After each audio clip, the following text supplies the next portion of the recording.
बस्सी में विकास की नई रफ्तार, ढाणी ढाणी तक पहुंची पक्की सड़कें, 40 करोड़ के कार्यों से बदली तस्वीर।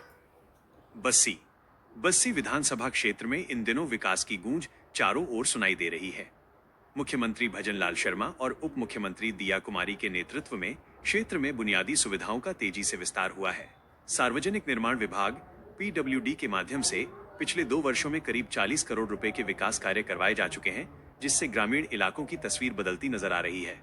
वित्तीय आंकड़ों पर नजर डालें तो वर्ष 2024-25 में 5 करोड़ रुपए स्वीकृत हुए थे, जबकि 2025-26 के लिए यह राशि बढ़ाकर 10 करोड़ रुपए कर दी गई है। PWD के अधिशासी अभियंता दिनेश मीना के अनुसार वर्तमान योजनाओं में से 70% कार्य शुरू हो चुके हैं और लगभग 50% पूरे भी हो चुके हैं।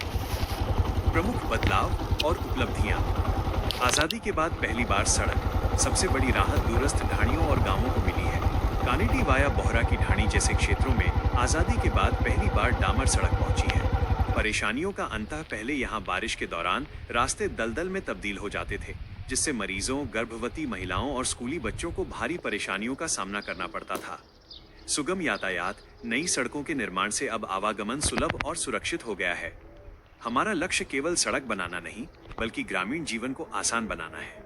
नई सड़कों से अब किसानों की उपज आसानी से मंडी तक पहुंच रही है और मरीजों को समय पर अस्पताल ले जाना संभव हो गया है। चंद्रमोहन मीणा, भाजपा नेता। ग्रामीणों में इस बुनियादी बदलाव और विकास की गति को लेकर खासा उत्साह देखने को मिल रहा है।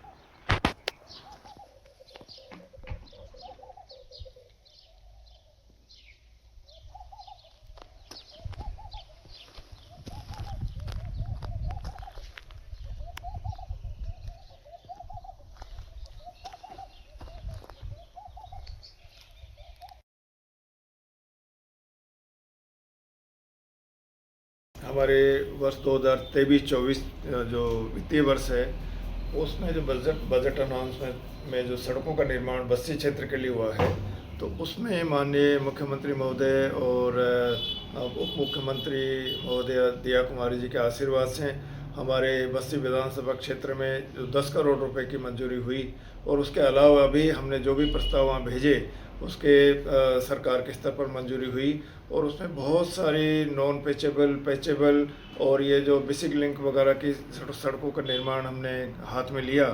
और मुझे बताते हुए बड़ी खुशी हो रही है कि माननीय मुख्यमंत्री महोदय के आशीर्वाद और उनके समर्थन से, उनके सहयोग से हमने पूरे क्षेत्र में ऐसे गांव ढाणियाँ जो दूर दराज के थे, जहाँ पे बड़े दूर रास्ते थे, जहाँ पे आने जाने में लोगों को समस्या होती थी, बारिश में रास्ते बंद हो जाते थे, सड़कें बिल्कुल टूटी फूटी जीर्ण अवस्था में थी, और लोग दूर दराज की ढाणियों में लोग इस बात को लेकर काफ़ी त्रस्त थे। हमने पूरा प्रयास किया कि ऐसे सभी जो दूर क्षेत्र हैं, जो दूर के क्षेत्र हैं, उनमें हम वहाँ के लोगों को सुविधा देने के लिए राज्य सरकार ने जो सड़कें जो बजट दिया है, उसमें हम प्राथमिकता के आधार पर जहाँ पे ज़्यादा ज़रूरत थी वहाँ पे काम शुरू कराएं, और आगे भी इसी तरह से सरकार के निर्देशन में हम अधिक से अधिक जो जहाँ पे ज़रूरत है ऐसे क्षेत्र को शामिल करते हुए वहाँ पर फिर और जो अधूरे काम रह गए उनको पूरा कराएंगे,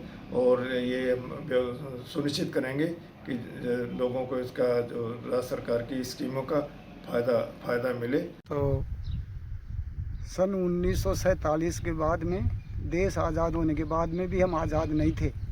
रास्ता की प्रॉब्लम थी, इस वजह से। तो अब और उससे पहले हमारे बच्चे लोग और ये भी पढ़ने नहीं जाते थे, आधे से भर छुट्टियाँ करते थे बिगर रास्ते बिगर, और धान भी टाइम पर मंडियों में नहीं पहुंचा पाते थे बिगर रास्ते की, बिगर हमारी काली मिट्टी है, तो इसमें हमको बहुत परेशानी आती थी। अब मौजूदा सरकार ने श्री चंद्रमोहन जी मीणा एवं उप मुख्यमंत्री श्री दिया कुमारी जी की मेहरबानी हुई, तो हमारे पक्का रोड बनवा दिया। हमारे को बहुत रास्ता सुलभ हो गया, हमारे को बहुत समस्या हट गई। पहले हमारे को बहुत परेशानी थी, गर्भवती महिलाएं, बच्चे पढ़ने स्कूल जाना, हमारे उधर गांव में शमशान वगैरह थे, उधर नहीं जा पाते थे, हमारे मंदिर भी उधर थे, हम ढाणियों में रहते हैं, हम बहुत परेशान होते थे। अब हमारे को श्री चंद्रमोहन जी मीणा ने हमारे लिए सुलभ रास्ता बहुत अच्छा काम कर दिया, हमारे रोड बना दिया, इनका बहुत बहुत शुक्रिया। बताओ सर हमारे पहले यहाँ रास्ते की बड़ी परेशानी थी। बच्चों को स्कूल आने जाने में परेशानी होती थी। किसानों के आसपास यहाँ जितनी ढाणियाँ हैं उनको अपने खेतों से जो फसल होती थी उनको ले जाने में परेशानी होती थी। हमें भी बहुत परेशानी होती थी। तो इस रास्ते की निजात हमको श्रीमान चंद्रमोहन जी मीणा ने दिलाई और उनका बहुत बहुत आभार। उन्होंने मतलब किसानों के लिए भी बहुत बढ़िया सुविधा का काम हो गया और हम सब प्रकार से अच्छा हो गया।